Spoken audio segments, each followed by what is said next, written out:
이선희 집사입니다. 전도서 10장입니다. 죽은 파리들이 향기름을 악취가 나게 만드는 것 같이 적은 우매가 지혜와 존귀를 난처하게 만드느니라. 지혜자의 마음은 오른쪽에 있고 우매자의 마음은 왼쪽에 있느니라. 우매한 자는 길을 갈 때에도 지혜가 부족하여 각 사람에게 자기가 우매함을 말하느니라. 주권자가 내게 분을 일으키거든 너는 내 자리를 떠나지 말라. 공손함이 큰 허물을 용서받게 하느니라. 내가 해 아래에서 한 가지 재난을 보았노니 곧 주권자에게서 나오는 허물이라. 우매한 자가 크게 높은 지위들을 얻고 부자들이 낮은 지위에 앉는도다. 또 내가 보았노니 종들은 말을 타고 고관들은 종들처럼 땅에 걸어 다니는도다. 함정을 파는 자는 거기에 빠질 것이요 담을 허는 자는 뱀에게 몰리리라. 돌들을 떠내는 자는 그로 말미암아 상할 것이요 나무들을 쪼개는 자는 그로 말미암아 위험을 당하리라. 철 연장이 무디어졌는데도 나를 갈지 아니하면 힘이 더 드느니라. 오직 지혜는 성공하기에 유익하니라. 주술을 베풀기 전에 뱀에게 물렸으면 술객은 소용이 없느니라. 지혜자의 입의 말들은 은혜로우나 우매자의 입술들은 자기를 삼키나니 그의 입의 말들의 시작은 우매요 그의 입의 결말들은 심히 미친 것이니라. 우매한 자는 말을 많이 하거니와 사람은 장래 일을 알지 못하나니 나중에 일어날 일을 누가 그에게 알리리요. 우매한 자들의 속어는 자신을 피곤하게 할 뿐이라. 그들은 성읍에 들어갈 줄도 알지 못함이니라. 왕은 어리고 대신들은 아침부터 잔치하는 나라여 내게 화가 있도다. 왕은 귀족들의 아들이요 대신들은 취하지 아니하고 기력을 보하려고 정한 때에 먹는 나라여 내게 복이 있도다. 게으른즉 석가래가 내려앉고 손을 놓은즉 집이 새느니라. 잔치는 희락을 위하여 베푸는 것이요 포도주는 생명을 기쁘게 하는 것이나 돈은 범사에 이용되느니라. 심중이라도 왕을 저주하지 말며 침실에서라도 부자를 저주하지 말라. 공중의 새가 그 소리를 전하고 날짐승이 그 일을 전파할 것이니라. 하늘에 계신 우리 아버지여, 이름이 거룩히 여김을 받으시오며 나라가 임하옵시며 뜻이 하늘에서 이룬 것 같이 땅에서도 이루어지이다.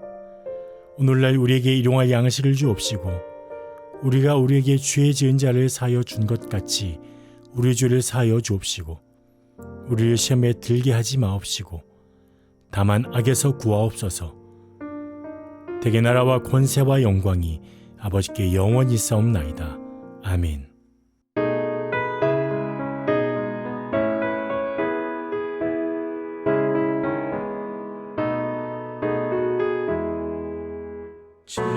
지금까지 지내온 것 주의 크신 은혜라. 한이 없는 주의 사랑 어찌 이루 말하랴.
오늘 함께 나눌 말씀은 로마서 11장 13절에서 16절 말씀입니다. 내가 이방인인 너희에게 말하노라. 내가 이방인의 사도인 만큼 내 직분을 영광스럽게 여기노니 이는 혹 내 고륙을 아무쪼록 시기하게 하여 그들 중에서 얼마를 구원하려 함이라. 그들을 버리는 것이 세상이 화목이 되거든 그 받아들이는 것이 죽은 자 가운데서 살아나는 것이 아니면 무엇이리요. 제사하는 처음 익은 곡식 가루가 거룩한즉 떡덩이도 그러하고 뿌리가 거룩한즉 가지도 그러하니라. 아멘. 어떤 사람의 할아버지가 돌아가셨습니다. 그리고 손자가 유품을 정리를 하고 있었습니다. 그러다가 우연히 일기장 하나를 발견했는데 일기장에는 이런 내용이 있었습니다. 어제 또 금을 발견했다. 작년에 캐는 것보다 훨씬 커서 놀랐다. 이걸 시내에 팔면 수많은 사람이 몰려오겠지. 그러면 내가 아내와 만든 통나무집과 땀 흘려 일군 채소밭, 뒷뜰의 호수, 아름다운 숲과 나무 등 대자연이 우리에게 주는 평온함을 누릴 수 없게 되겠지.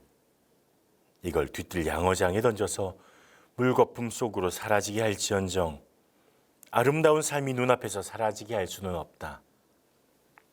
이런 내용의 일기였습니다. 이걸 읽은 손자가 설마 하면서 혹시나 하는 마음에 뒷마당에 있는 양어장을 뒤져보았습니다. 아니 그런데 웬걸요. 거기에 2.7kg에 달하는 금덩어리가 있었던 겁니다. 이 집 근처에는 엄청난 양의 금이 매장되어 있었습니다.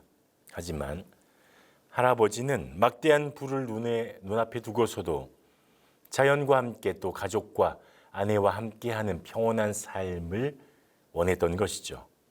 그런 삶을 선택했던 겁니다. 만약 여러분이라면 어떻게 하셨을까요? 저라면 어떻게 했을까요? 아마 금을 찾아서 팔지 않았을까 싶은데 평온한 삶과 또 많은 돈, 금이 무엇이 더 중요할까? 우린 저울질 해보는데 이런 선택 가운데 이 할아버지는 자신의 평온한 삶을 원했던 거죠. 철학자 장폴 사르트르가 아주 유명한 말을 했습니다. 우리가 잘 알고 있는 말이죠. 인생은 B, birth와 탄생과 D, death, 죽음 사이에 있는 C이다. choice, 선택이다. 인생은 태어남과 죽음 사이에 있는 선택의 연속이다. 이런 말이 되는 것이죠. 인생에만 선택이 있는 것은 아닙니다. 우리의 믿음의 삶에도 선택이 존재합니다. 하나님의 선택으로 말미암아 나는 그리고 우리는 예수님을 믿는 믿음을 가질 수 있게 되었습니다. 오늘 본문은 24절까지 이어지면서 이방인 그리스도인들과 유대인의 관계를 보여주면서 여기에 하나님의 선택 그리고 바울의 선택을 보여주고 있습니다. 첫 번째 선택을 좀 들여다볼까요? 첫 번째 선택은 바로 하나님의 선택입니다. 선택하신 하나님, 이 본문에 가장 잘 보여지는 주제이죠. 바울은 자신을 이 본문에서 이방인의 사도라고 칭하고 있습니다. 이방인의 사도라는 말은 자신이 이방인에게 보냄받았다 이런 이야기이죠. 누가 이방인에게 보냈죠? 바로 하나님이십니다. 하나님께서 이방인을 구원하시기 위해서 바울을 이방인에게 보내었습니다. 사도 바울을 보내는 거죠. 바울이 이방인의 사도가 된 것은 이 이방인들에 대한 구원 계획을 포함하고 있습니다. 그런데 오히려 또 다른 존재들에 대한 구원 계획도 포함되어 있습니다. 바로 바울의 혈육, 바울의 민족인 이스라엘 유대인에 대한 구원 계획도 포함이 되어 있다는 거죠. 14절에 이렇게 말하죠. 이는 혹 내 고륙을 아무쪼록 시기하게 하여 그들 중에서 얼마를 구원하려 함이라. 무슨 말입니까? 하나님께서 바울을 선택해서 이방인을 구원하게 하셨는데 이 모습을 보고 혹시 유대인 중에 마음속에 시기심이 생겨서 하나님 앞에 나아오는 일, 예수님을 믿는 일이 생길 수도 있다. 그런 가능성들이 있다. 하나님의 선택이 거기에도 존재한다. 이런 이야기를 하는 것입니다.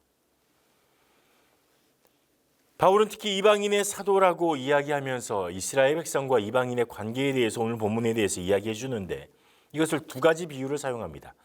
첫 번째는 곡식, 익은 곡식이 거룩하면 그 곡식으로 만든 이 떡덩이도 거룩하다. 이런 내용의 비유입니다.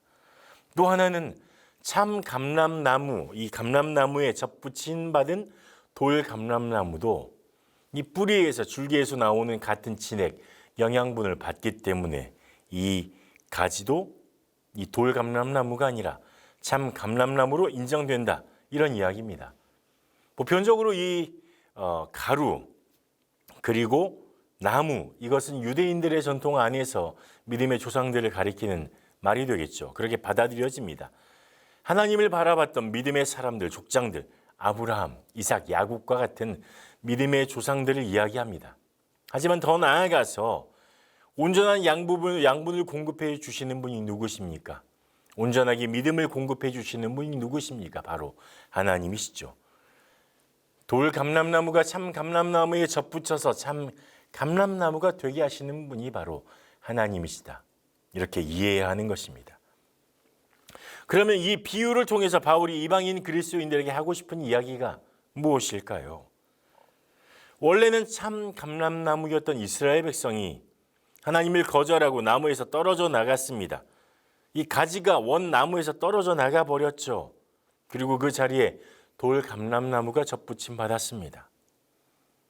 그래서 이 이방인들도 하나님의 백성이 될 수 있다는 것, 그것이 첫 번째죠. 그리고 이 모든 선택은 하나님에게 있다는 것입니다. 하나님께서 그렇게 하셨다는 거죠. 하나님이 이방인을 선택하셔서 그들도 참 감람나무가 되게 하나님의 백성으로 인정할 수 있도록 하나님이 그렇게 역사하시고 선택하셨다는 이야기를 우리에게 해줍니다. 하나님의 전적인 선택, 전적인 은혜로 가능하다.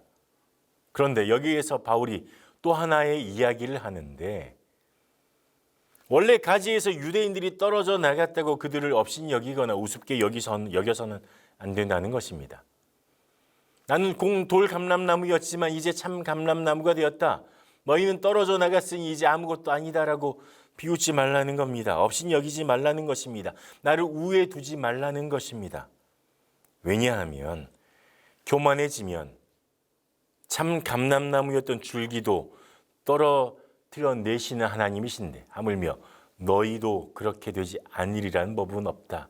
그러니 너희는 교만하지 말고 이 뿌리 하나님, 이 온전한 줄기이신 하나님, 그분을 붙들어야 한다. 너희에게 능력이 있는 것이 아니라 하나님에게만 온전한 능력이 있고 너희가 참 감람나무가 된 것은 하나님의 선택 때문인 것이다 라고 이야기하고 있는 것입니다.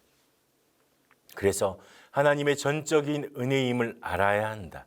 이런 이야기를 해주는 것입니다. 우리가 교회에서 신앙생활을 오래 했다고, 직분을 받았다고, 또 모든 예배와 기도회에 참석한다고 자랑할 일이 아닙니다. 단지 우리는 하나님이 하나님이심을 깨닫고 내가 하나님의 은혜로 구원받았음을 깨닫고 하나님의 사랑을 더 깊이 알기 위해서, 그 사랑을 더 누리기 위해서, 또 그 사랑을 나누기 위해서 그렇게 직분을 감당하고 예배드리고 기도해야 한다는 것입니다. 하나님이 나를 선택하셨기 때문에 내가 직분도 있고 하나님이 나를 선택하셨기 때문에 내게 믿음이 있고 사명도 있는 것입니다. 교만해져서는 안 된다는 것입니다. 내가 무엇을 해서 교만해져서는 안 되는 것이죠. 다 하나님의 전적인 선택이며 전적인 은혜라는 사실을 우리는 기억해야 한다는 것입니다. 이 이야기를 바울이 오늘 우리에게 들려주고 있습니다. 돌 감람나무였던 우리가 참 감람나무로 인정되는 하나님의 자녀, 하나님의 백성이 된 것은 전적인 하나님의 은혜라. 이것이 바울이 우리에게 해주는 이야기죠. 두 번째 선택이 있습니다. 바울은 자신의 백성, 민족, 혈육을 너무 사랑하는 사람이었음에도 이방인의 사도로 선택받았고 그 선택을 받아들였고 그렇게 살아갔습니다. 오늘 본문에서 바울의 마음을 찾아내기는 쉽지 않습니다. 바울이 스스로 이방인의 사도라고 말하면서 내 삶을 이방인들을 위해서 그들을 향해 복음을 전하는 일을 위해 헌신되었다 이렇게 말하고 있습니다. 하지만 그렇다고요, 바울이 유대인을 배척하거나 멀리하거나 그들을 업신여깁니까? 그렇지 않습니다. 바울은 그 누구보다 유대인들을 사랑했습니다. 자기 민족을 사랑했죠. 사도행전 9장에 나타난 바울을 보면 유대인들의 믿음을 위협하는 사람들, 바로 그리스도인들에 대해서 적개심을 품죠. 왜냐하면 자신이 너무 사랑에 맞지 않는 유대, 전통, 율법을 깨뜨리는 일이라고 생각했기 때문입니다. 그래서 이들을 없애기 위해서, 그리스도인들을 없애기 위해서 대제사장에게 공문까지 요청한 사람이 바로 바울입니다. 그 정도의 뜨거운 열심과 열정을 가졌습니다. 누구에게? 자신의 민족에게, 자신이 가졌던 자신의 민족의 율법에게 그런 열정을 가졌던 사람입니다. 거기다가 가말리엘 문화에서 공부한 아주 뛰어난 학자 중에 한 사람이기도 했습니다. 또 로마 시민권을 가진 당대에 정말 잘 나가는 사람이기도 했죠. 율법주의자로 자신을 치열하게 갈고 닦았고 자신의 이 신념을 투영하기 위해서, 그렇게 실행하기 위해서 정말 치열하게 살아왔던 사람이 바로 바울입니다. 그래서 이 모든 범주를 살펴보면 바울의 유대인으로서의 자긍심이 얼마나 컸는지 알 수 있습니다. 그리고 모든 일들은 그런 유대인의 자긍심 안에서 이루어졌죠. 그런데 그런 바울이 예수님을 만났습니다. 하나님은 바울이 사랑에 맞지 않는 유대인들에게로 바울을 보내지 않으셨습니다. 하나님께서 바울을 선택하신 이유, 바로 이방인들을 위해서죠. 누구보다 열정적이고 원칙주의자였던 바울의 강직한 성품을 하나님은 유대인들이 아닌 이방인을 위해서 사용하기 원하셨습니다. 그래서 율법의 핵심인 하나님을 사랑하는 것, 그리고 이제 예수님을 통해서 이웃 사랑하는 이방인을 향한 사랑을 바울의 마음에 심겨주셨고 이방인을 위해서 바울을 보내신 것입니다. 사도란 말은 보내심을 받았다, 보냄받았다 이런 뜻이죠. 바울은 이방인에게 보냄을 받았습니다. 하지만 오늘 본문을 보면 유대인들이 향한 바울의 애타는 심정을 조금은 엿볼 수 있습니다. 어쩌면 바울의 내면에 유대인들에게 먼저 복음을 전하고 싶었던 마음이 있었을지도 모르겠습니다. 그래서 바울의 표현이 이러지 않았습니까? 너희들이, 이방인들이 예수님을 믿고 그것을 본 유대인들이 혹시 시기심이 일어나서 예수님을 믿게 되는 놀라운 일이 일어날 수 있지 않을까? 그런 기대감, 그들이 돌아왔으면 좋겠다, 이런 마음이 바울에게 있었던 거죠. 그래서 바울에게는 유대인들을 향한 뜨거운 마음이 있었습니다. 하지만 자신의 마음과 다르게 바울은 이방인에게 복음을 전하도록 보냄받았습니다. 바울에게는 당연하지 않은 선택이었죠. 왜냐하면 지금까지 바울은 자신의 민족을 위해서, 자신의 민족을 향해서 살아왔던 사람입니다. 자신의 마음과 살아왔던 궤적과 익숙한 것들을 깨뜨리는 삶, 그것들을 넘어서는 삶으로 바울은 가도록 요청받았습니다. 그런 선택을 하도록 요청받았죠. 하나님 때때로 우리에게 이런 요청을 하십니다. 이런 선택을 하라고 말씀하시죠. 내가 노래를 좀 합니다. 노래하는 재능이 있어요. 달란트가 있어요. 나는 찬양대 가서 섬겨야 하는데 웬걸요. 하나님의 인도는 주차 관리를 하라고 그쪽으로 보내실 수도 있습니다. 내가 꽤 오랜 동안 교사로 봉사해 왔는데 하나님은 이제 교사의 직분을 감당하기보다는 기도하는 일에 열심을 내라고 중보기도 사역으로 보내실 수도 있습니다. 이게 아닌데, 내가 잘하는 것, 내가 해왔던 것, 내가 할 수 있었던 것이 아닌데 왜 하나님 자꾸 나를 이쪽으로 보내시지? 하나님이 이건 아니잖아요 라고 생각이 들 때도 있습니다. 하지만 하나님은 우리의 성품과 경험을 통해서 새로운 일을 하기 원하십니다. 나의 익숙한 것들, 내가 원하는 것들을 넘어서서 하나님이 바라는 것들을 우리가 하길 원하시는 거죠. 내가 해오던 것, 바라던 것, 익숙한 것이 아니라 하나님이 원하시는 것을 하기를 하나님은 바라십니다. 나의 경험보다, 나의 지혜보다 뛰어나신 하나님이 나를 향한 계획을 가지고 그곳으로 보내신 것입니다. 그런 선택을 하도록 하신 것입니다. 내게 당연하지 않는 것을 하나님은 선택하도록 하죠. 하지만 이것은 하나님의 방법입니다. 내가 원하는 것이 아니라 하나님이 원하시는 것, 하나님의 계획하신 것, 그것을 따라갈 때 하나님의 새로운 역사가 이루어지고 그 역사가 나를 통해서 이루어지게 되는 것입니다. 내게 당연하지 않은 것을 선택할 용기가 우리에겐 필요합니다. 때로는 우리의 삶에도 그런 일이 일어나야 합니다. 여수의 예양원에 가면 순교하신 손양원 목사님의 유품이 전시되어 있습니다. 유품 가운데 이 유리암 속에 들어가 있는 감사 헌금 봉투가 하나가 있습니다. 손양원 목사님이 드린 헌금 봉투입니다. 이 헌금은 두 아들 동인과 동신이 공산당 청년 안재선에게 총살로 순교당한 후에 장례식을 마치고 나오면서 손양원 목사님이 하나님 앞에 드린 감사 헌금 봉투입니다. 1948년 여수 순천 사건 와중에 순천 사범학교를 다니던 손양원 목사님의 두 아들 동인과 동신이 순교하게 됩니다. 당시 손 목사님은 애양원 교회에서 예배를 인도하고 있었습니다. 그리고 그 와중에 이 소식을 듣게 됩니다. 하지만 그럼에도 불구하고 모든 예배를 끝까지 인도하셨습니다. 그리고 나서 두 아들의 장례식에서 손양원 목사님이 이런 인사말을 남깁니다. 제가 이 시간에 무슨 답사를 하고 무슨 인사를 하겠습니까마는 그래도 하나님 앞에 감사하는 마음이 있어서 몇 말씀 드립니다. 첫째, 나 같은 죄인의 혈통에서 순교의 자식이 나오게 하셨으니 하나님 감사합니다. 둘째, 허다한 많은 성도들 중에 어찌 이런 보배들을 주께서 하필 내게 맡겨주셨는지 그 점 또한 감사합니다. 셋째, 삼남 삼녀 중에서도 가장 아름다운 두 아들 장자와 차자를 바치게 된 나의 축복을 하나님께 감사합니다.